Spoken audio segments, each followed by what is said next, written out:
Hello, BookTube. All right, this is segment number 3 of our 7.4K Q&A. I just got done trashing on Dune, and now we're going to move on to Errata, who says, thank you for your videos. I always enjoy watching them. Thank you. It's my pleasure. My question is, why did your travels never bring you to Australia? Cheers from Melbourne, Australia. Well, it's just happenstance. I was traveling. I had money and freedom and no itinerary whatsoever, and I believe I was in the Timor Sea. And I had paid for the chartering of a vessel, a very small vessel, and I was helping as well. But I paid so that I could have my way with my dogs, so that I wouldn't have to leave my dogs behind, for instance, which a lot of vessels would ask me to do, or I don't know, crate them somewhere or something like that. Instead, I said, it's my money. I'm going to let them roam around. You worried about them not falling off the side of the craft. You let me worry about that. You help them to fall off the side of the craft. All of you will die. You'll all go out into the water, and no one will ever know about it. So let's be clear on that. I'm paying so that for my dogs passage unmolested by anything, and you'll find you like them, and they did. Like most crews, they found they liked them. And at one point, the captain of that vessel pointed to a brown smudge on the horizon and said, "That's Australia. Should we make for it? You don't seem to have any plan in mind." And I thought, by that point, I kind of did have a plan in mind. And I thought, no, I'll get to it. That was the exact thing in my mind. I'll get to it. I had no idea at the time. This was long before most of you were born. I had no idea that I would never actually get to it. And now it's too late. So I've been everywhere else in the world except Australia and the Australian archipelago, and Australia and New Guinea and whatnot, New Zealand. And as a result, I have never clambered on Ayers Rock. I have never seen the Great Barrier Reef or the great sharks that patrol it. I have never kissed a dingo. I have never set foot on Australian soil. That's bitter. That's quite bitter. Let's see here. MNIKM says it's about translations. What are some solid translations into English of Thomas Mann?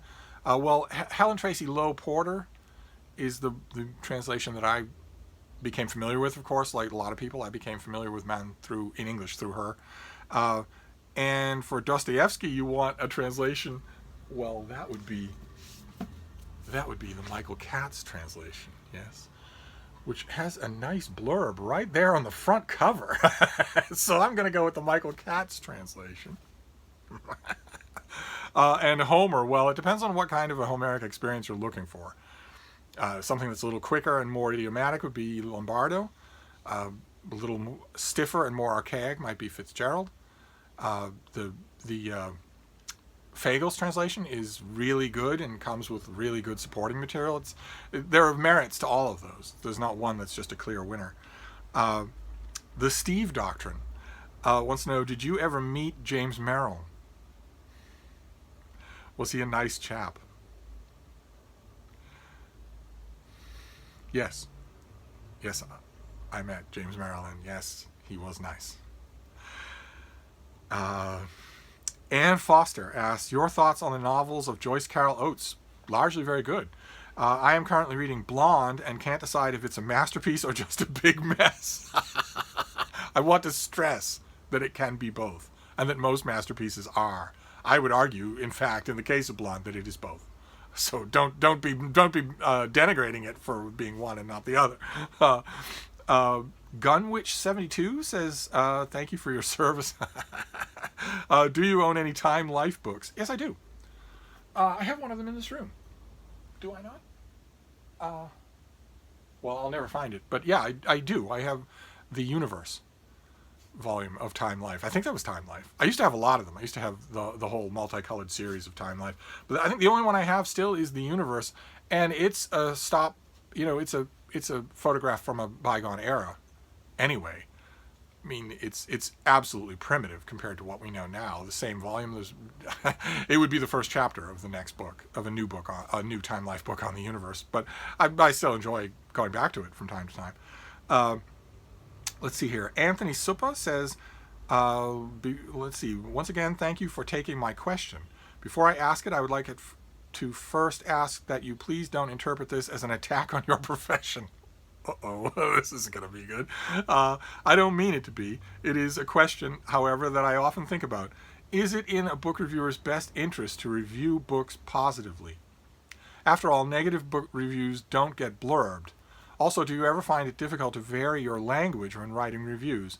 Generally speaking, I find that words and phrases like masterpiece, stunning, remarkable, a crowning achievement are so overused. I agree, sometimes there's no way around it. If you're watching an author's career and they write a book that's 10 times better than anything else they've ever done, then it is their masterpiece. And if you've been watching that career and maybe even weighing in critically on each book as it shows along, then you are qualified to call it that. But in terms of your first question, unfortunately, yes. Yeah, it's not in a book reviewer's best interest to write positive reviews of books for the sake of following their own self-interest. If a book reviewer lies, they're cutting their own craft off at the knees, whether it ever comes back to bite them or not. It's the one thing a book reviewer should never do. You want a book reviewer to be honest. But you're right, negative book reviews don't get blurbed. They tend to get talked about, and they tend to get remembered, but they don't get blurbed on a book. So if you mean by that an author's best interest, if an author wants that, wants to be in the in-group, wants to be invited to MC reading events, or wants to be considered a friendly reviewer, then that's what they'll do. They're the reviewers who have in my opinion, the noxious philosophy that it is better to just pass over a bad book in silence than to pan it. I don't understand that. As far as I'm concerned, a book reviewer is a watchdog who alerts you to dangers, who warns you against wastes of your time or money, of your attention. And there's no way to do that if you're passing over bad books in silence. You occasionally have to call out a bad book. I am aided in that by this channel enormously. So I don't have to do a pan review of every bad book that I read, because I can just tell you it's bad on this channel. I think my viewership on this channel is pretty healthy. I'm not 100% sure how it lines up with my print readership. My combined print readership is north of 300,000. But that's just a number, and you don't know how many of those people are actually paying attention. Whereas I know a lot of you are actually paying attention. So, but in terms of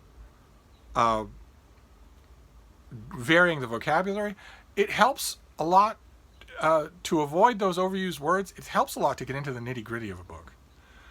I found that if you really dig into the nuts and bolts of what a book does right and what a book does wrong, then you'll be talking about those nuts and bolts. And if you keep a 30,000-foot sort of assessor's viewpoint of what you're doing while you're talking about the nuts and bolts, then when you're done, your reader will know whether or not you liked the book without you using any of those overused phrases. I use those phrases, those terms. I do myself. I kick myself sometimes, but sometimes there's no help for it. If a passage is moving or amazing or something like that, I try to be as specific as I can, and I imagine a lot of other reviewers do too. But I've found that the antidote to that kind of general, oh, it's terrific, that's fine if I'm talking to you. But if I'm writing a review that's going to stand, in library annals or whatnot, then the more specific you are, the less likely you are to fall into that kind of bricolage, that kind of just overused language. Said Day asks, have you ever visited, and then he says joking, Said Day says joking, because that is a nod to the fact that for a long time on these Q&As, people would say, have you ever visited such and such a place? And I have, as I mentioned, I have been everywhere in the world except the Australian archipelago. Period. Full stop. So if you want to ask me, have you ever been to, and the thing you're about to name is not Australia, then my answer is yes. You don't need to ask the question. You don't need to ask if I've been to Scranton. You don't need to ask if I've been to Terre Haute. I have been there unless it's Australia. That's the joke here. I know you have. So when did you visit Bulgaria, and what were your impressions? I've visited Bulgaria a couple of times, mostly in the region of the Black Sea, although I've been over every inch of the country. I believe in due time I've been over every inch of the country, but I don't know of anybody who doesn't love Bulgaria. I don't know of anybody who goes to visit, unless they're involved, unless they have have in the past had a run-in with the government.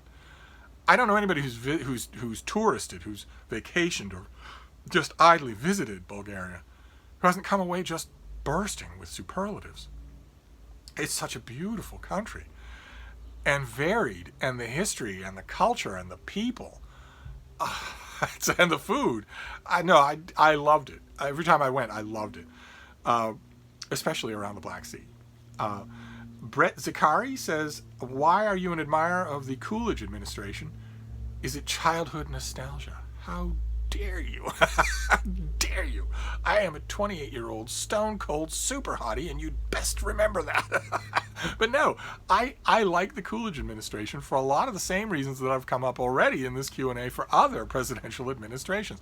Calvin Coolidge didn't think the presidency ought to come to him by right. He didn't think, well, yeah, I am the person who should be president of this gigantic country. He didn't think that. He had a pretty calm and a pretty accurate assessment of his ability. I'm not saying that he didn't think he could handle the job, but he didn't have the egomania that went with it. And, born in Vermont, governor of Massachusetts, there's two things really to like. And also, as I've mentioned many times, the U.S. presidency is about intangibles. It's true that since 2016, the United States has learned the hard way how many things the president can do that are allowed. All of those things need to be made into laws and then made illegal. All of it. There should be no more customs, no more clauses, no more accepted modes of behavior, no more anything like that. All of it should be laws, all of it should be illegal, and all of it should be grounds for immediate summary dismissal from the office of President of the United States. All of it. So it shouldn't be any of this business about the emoluments clause or presidential norms. It should be, you do this and you're out. It's illegal. But even so, even given that, the U.S. presidency is mostly about intangibles. And if you talk about that, well, those intangibles have taken a horrible beating under Warren Harding, and Coolidge fixed that. And you don't fix that with legislation. You fix that by being who you are. You fix that by giving people, in Coolidge's case, a very limited look at who you are and restoring their confidence in your uprightness, in your morality, that sort of thing, in your calmness, your perspective, all that sort of thing. I know a handful of people right now, about 4 people in my life, who are presidential. They should be president of this country. They could do a much better job, and it doesn't have anything to do with policy. You have aides for policy. You have political beliefs, of course, but you have aides for policy, who you'll listen to.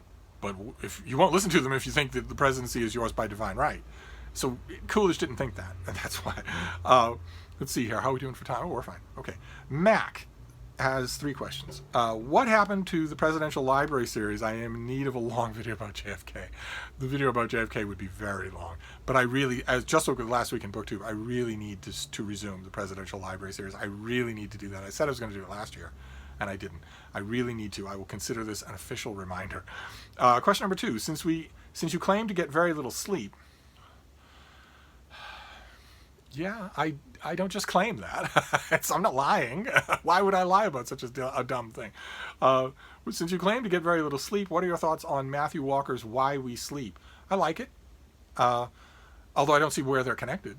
I'm a book reviewer, so I would have opinions on his book Why We Sleep, no matter how much I slept, I assure you. Are you concerned about the various health issues associated with lack of sleep? I ask as an insomniac. Okay, well, you're asking as an insomniac. And insomniacs have a lack of sleep, but they don't have a lack of a need for sleep.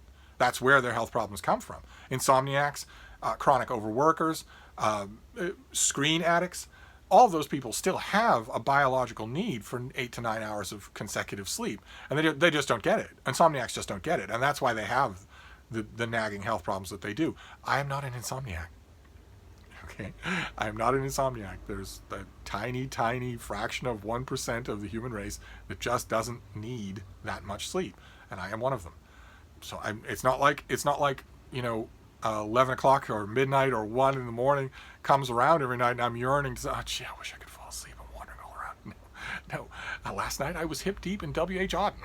No, but I take it seriously. I make fun all the time. I joke all the time on this channel about all of you going into comas every day for 15 hours, and some of you overdo the sleeping. And let's not beat around the bush about that. Some of you overdo the sleeping. You shouldn't be all that comfortable with it.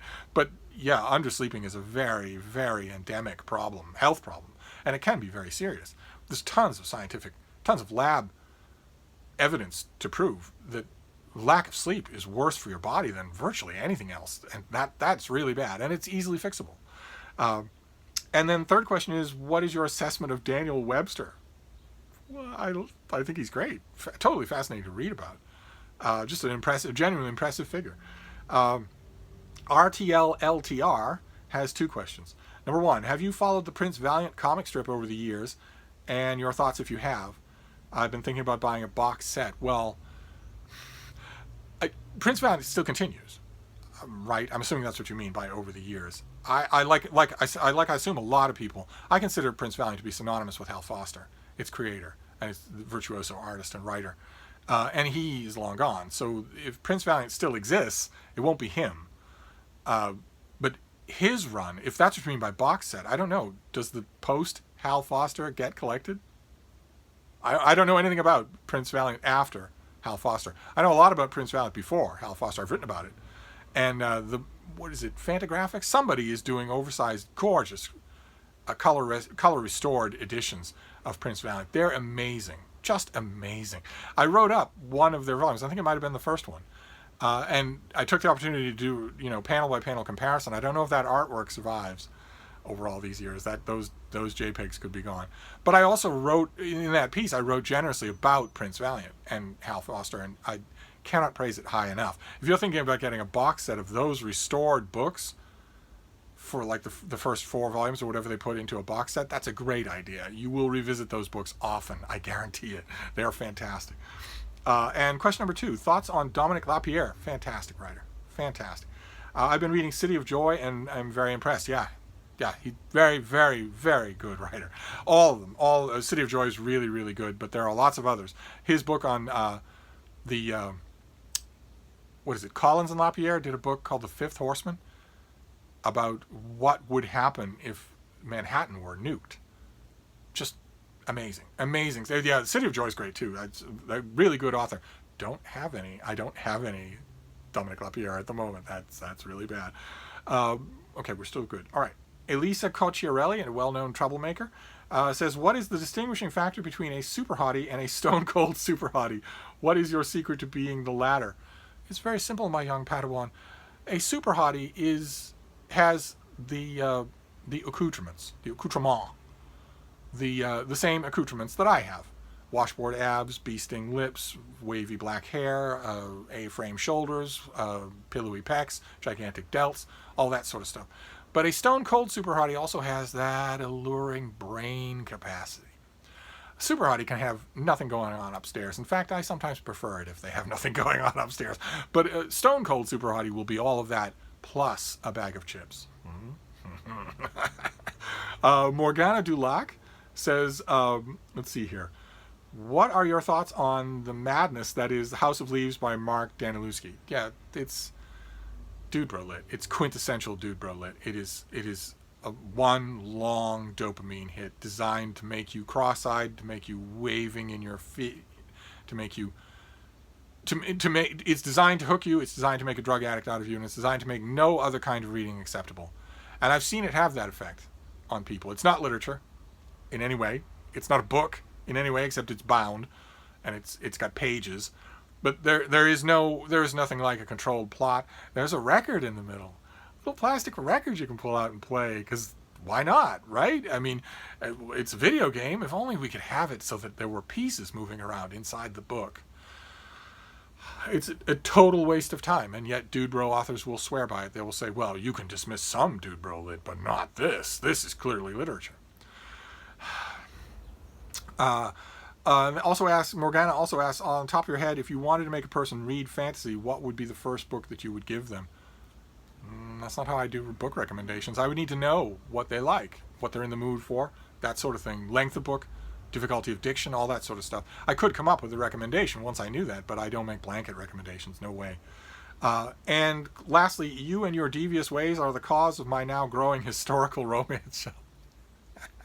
I love my historical romances. Is this one of the hidden steps on the conversion to Steve's doctrine? Well, of course I want more of you to try more of the books I love, but I also want to try more of the books you love. So, I don't know if there's a Steve doctrine. There might just be a Steve a booktube doctrine. Let's see here. Marcus says, first of all, may I say congratulations on reaching another milestone. Well, thank you. Let's hope it's the last one. There are already too many mouths to feed, okay? Before approaching a certain biography, did you ever have a preconceived notion of said subject, only to have your opinion changed after reading the book? All the time. It happens all the time. Because I match every new biography that I read against all that I know about the subject of the biography and all the primary sources. And if the writer of that new biography does a fantastic job at realigning my understanding of those primary sources and all those previous books, well, then I'm on board. And I take that into the next biography. So I'm not a weather vane. I do have market ideas on the subject, but the more ingrained those are, the harder you're going to have to work to change them, in my mind. And also, Marcus also asks, have you managed to see the film version of Hamilton yet? And if so, what did you think about it? Booktube, Marcus, I don't like Hamilton. I think it's bad. I am alone in the world. In the United States, 310 million people, I am alone. I'm the only person who thinks that way. I think it's bad. The songs are really bad. The acting is really bad. The characterization, the historical... I know they had Ron Chernow on the set the whole time, dotting I's and crossing T's, but there is no excuse for the violence that's done here. It's not even a cartoon of American history. That would be 1776, the musical 1776. It's not even a cartoon. It's graffiti of American history. I don't like it, any aspect of it. So let's see here. Jamie Kwok says, what is the line between someone who, in having recently discovered books, wants to experience the fun/discussions, and a bumblebee reader? A bumblebee reader is my term for a reader who just says, oh, I'm really fascinated in this. No, I'm really fascinated in that. No, I'm really fascinated in that. No, I'm really fascinated in that.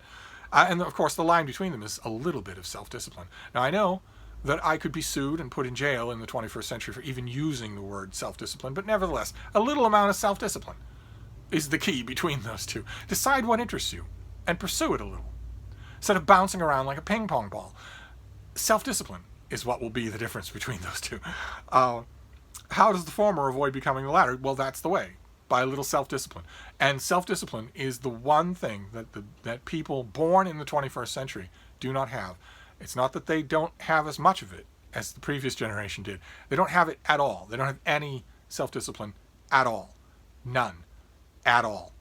So if they go to, a concert, and because it's the thing they feel like doing that moment, and they're standing in the crowd and they're moshing along to the monosyllabic rap music that's coming out. Oh, I have no musical talent. I just want to frighten you. Cue siren sound effects. If they're in that crowd like that and they think, well, I've got to pee. Well, I've got to make my way through the crowd to the porta potty that's at the edge of the crowd. Now I'll just go in my pants. 21st century young people have absolutely no self-discipline at all. They don't control themselves in any way. And they get their parents to litigate, to take to court people who claim they should have self-discipline. But you asked the question, so I'm legally in the clear. That is the difference between those two things, is a little bit of self-control. Sorry to traumatize. Perry Willis says, do you have any thoughts on Some of Your Blood by Theodore Sturgeon? Well, I'm a big fan of Ted Sturgeon. I tend to like his work. But as I've mentioned on this channel a few times, horror books that are designed in the horror genre, no offense here to the book movie guy, no offense to Cameron, but horror just doesn't do it for me. As a genre of writing, it just doesn't do anything for me, because it's not going to have the emotional effect on me that it wants to, and that is almost its exclusive reason for being. So even though it's an author that I like, this particular book, I would probably never reread it. How are we doing for time? We're fine. Gandergelf, another well-known troublemaker. Let's see what Gandergelf has to say. Number one, do you have any vice other than Oreos? Some of you may have been watching yesterday. I got a box from Walmart full of Mega Stuff Oreos. I have a sweet tooth, definitely. But in terms of standard vices, the normal understanding of a vice is something that is either socially frowned upon or physically bad for you that you do anyway, because you can't stop. That's the broad definition of a vice. And when it comes to that, I don't have any. When it comes to that, I don't have any. Caffeine, no. Nicotine, no. Alcohol only festively with friends, never alone, never as a way to dull feelings or get to sleep. Sleep pills of any kind, no. So-called attention pills like Adderall that rip your insides apart, no, nothing like that. I don't. In terms of vices like that, I don't have anything. Or like I mentioned, the socially frowned upon ones like gambling, I don't have any of those either. I am just as boring as I seem. Question number 2, do you think the USA will ever successfully manage to mitigate this pandemic?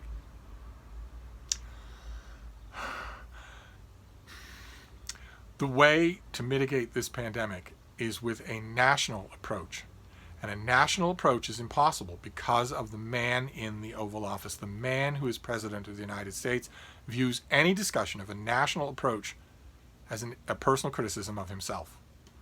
Because he didn't take a national approach at the beginning when he knew how bad it was. Long before America did. The most he did was tell his friends on Wall Street so they could do insider trading before the news broke.